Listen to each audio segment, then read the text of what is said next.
যখনই ভাবি বিয়ে করব তখনই এই সমস্ত ভিডিওগুলো সামনে চলে আসে, তখন আর বিয়ে করার মুড থাকে না।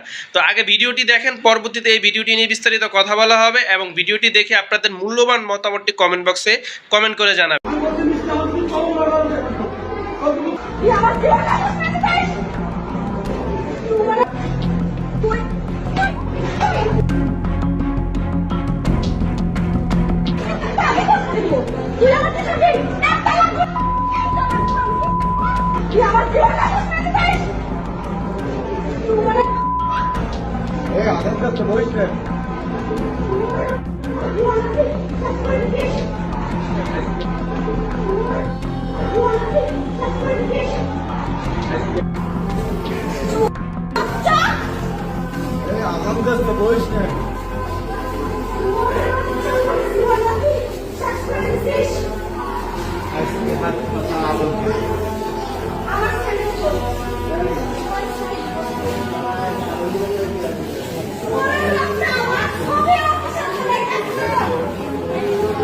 Allah